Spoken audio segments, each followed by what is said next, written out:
اجتماعی طور پر ہے کہ ہماری اجتماعیت نہیں ہے، اجتماعی قوت جو ہونی چاہیے تھی، اس قوت کے جو ارکان اربعہ ہونے چاہیے تھے، اس سے ہم محروم ہیں۔ امت کے زوال کا حل یہ ہے کہ ہم اجتماعی قوت کو اپنے جو امت کے حوالے سے جو ہمارا تصور ہے اس کو ہم بیدار کریں، اور اس کے حوالے سے جو ہماری بنیادیں بنتی ہے ان بنیادوں کو ہم مضبوط کریں۔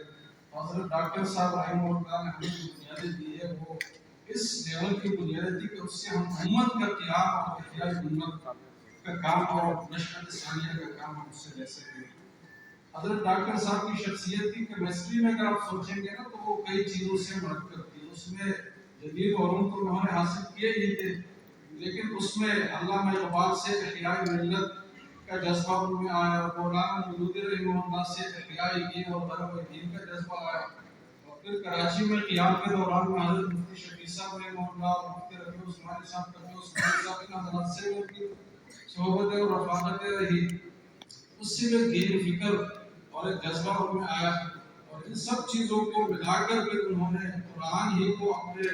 دعوت کا اور نشر کا اور اپنے سرگرمیوں کے محور حیثیت جو دی وہ قرآن ہی کو دی۔ اور ڈاکٹر صاحب کا تعارف اگر ہم ایک مختصر لفظ میں کرنا چاہیں تو وہ ایک اچھے مدرس داعی قرآن تھے۔ بس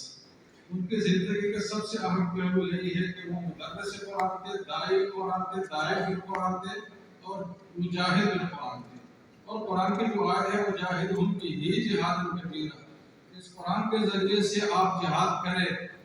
اور اس دین کو آگے بڑھائیں، اس کے صحیح مصداق ہیں۔ تو ڈاکٹر صاحب کی زندگی جہاں سے ڈرائیو ہوئی تھی وہ بڑے بڑے اچھے منابع ہیں، امت کے فکر کے اصل مراکز ہیں، وہاں سے ڈاکٹر صاحب کی وابستگی رہی، اور پھر اس کا اثر ہم نے ان کی زندگی میں دیکھا کہ کتنا کام اللہ نے ان سے دیا، اور یہ جو کام اللہ نے ان سے دیا ہے یہ غیر معمولی صفات جو اللہ نے ان کو ودیعت کی تھی اس کی برکت سے یہ کام ہوا، اور ہم بھی اگر ایسا کچھ کام کرنا چاہیں گے تو ہمیں بھی وہی صفات اپنانی ہوگی جو اس طرح کے حضرات کی ہوا کرتی ہے۔ یہ پورا ایک طبقہ ہے امت مسلمہ میں، مجددین کا طبقہ، ان کے خاص زندگی ہوتی ہے، خاص ان کے صفات ہوتے ہیں، خاص ان کے اثار اور جذبے کے جو ہے نا وہ اثرات ہوتے ہیں، اس کے معیار ہوتا ہے، وہ معیار سمجھنا چاہیے، وہ صفات سمجھنی چاہیے، وہ پھر اپنانی چاہیے۔ تو پھر ہر آدمی ہم میں سے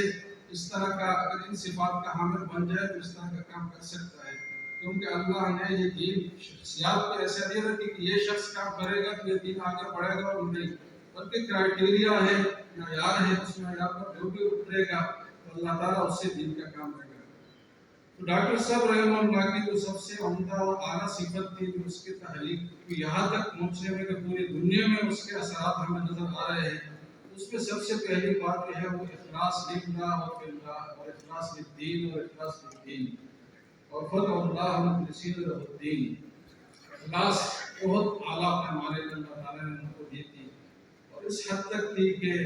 اس اپنے مشن کے لیے کسی بھی قربانی سے وہ دریافت نہیں کرتے تھے۔ اور ان کے ایک مشہور ایک مقولہ ہے، محفوظ ان کی کئی کتابوں میں ہے کہ مجھے منزل سے زیادہ اس منزل کی تلاش میں اور اس راستے میں لگنے میں ہی مزہ آتا ہے، اور اس میں اگر میری زندگی گزر جائے تو یہی میری کامیابی ہے۔ منزل حاصل ہو یا نہ ہو یہ تو تقدیری فیصلے ہیں، لیکن اصل کامیابی یہ ہے کہ اس منزل کو پانے کے لیے اور اس جدوجہد میں شامل ہونے کے لیے ہماری زندگی گزرے۔ تو یہ ایک بڑی صفت، پھر اس صفت کے نچلے مظاہر ہے، اس میں تواضع ہوتی ہے، اس میں بے نفسی ہوتی ہے، اس میں خدمت کا جذبہ ہوتا ہے، اس میں ذاتی مفادات سے ماوراء ہو کر کام کرنا پڑتا ہے، اس میں سب سے پہلے اپنے اہل و عیال کو دین کی طرف راغب کرنا ہوتا ہے، اپنے خاندان کو پھر آگے بڑھنا ہوتا ہے۔ ڈاکٹر صاحب کی زندگی ان تمام چیزوں کا مظہر ہے، اور پھر اسی صفت میں جو ایک اعلیٰ مظہر ہوتا ہے کہ لا یخافون فی اللہ لومۃ لائم، اللہ کا پیغام پہنچانا ہے بلا کا مقاصد، وہ بھی اس کے نتائج اور چیلنجز ہو اس کو قبول کرتے ہوئے۔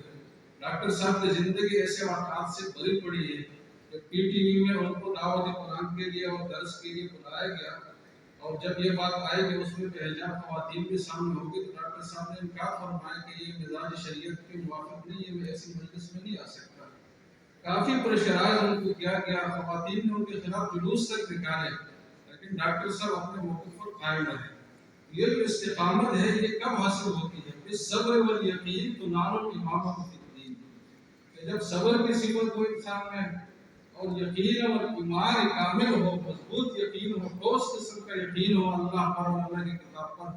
تو تب یہ امامت کا اور یہ اقتداء کا اور مقتدیٰ بننے کا درجہ بنتا ہے۔ اللہ نے ڈاکٹر صاحب کو جو مقام دیا تھا ان صفات کی روح سے دیا، ان کے اخلاص، للہیت، جذبہ اور دین پر عمل پیرا ہونا، پھر اپنے خاندان میں جس طرح انہوں نے دین کو زندہ رکھا ہے۔ محمد اسلم شیخ بودی صاحب رحمہ اللہ جو خود ایک بہت بڑے داعی قرآن کے، انہوں نے ان کے بارے میں لکھا ہے کہ ڈاکٹر صاحب کو بہت قریب سے میں نے دیکھا اور رفاقت بھی ہوئی، اور ان کے خاندان کو بہت قریب سے دیکھتے ہوئے میں نے ڈاکٹر صاحب کے ذات کے حوالے سے، پورے خاندان کے حوالے سے محسوس کیا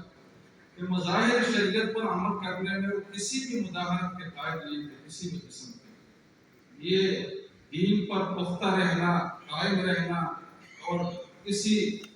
باہر کے چیزوں کے پریشر سے متاثر نہ ہونا اور ہر جگہ اللہ کا پیغام لگا کر مقاصد بیان کرنا، یہ اسی صفت کے بلبوتے پر ہوا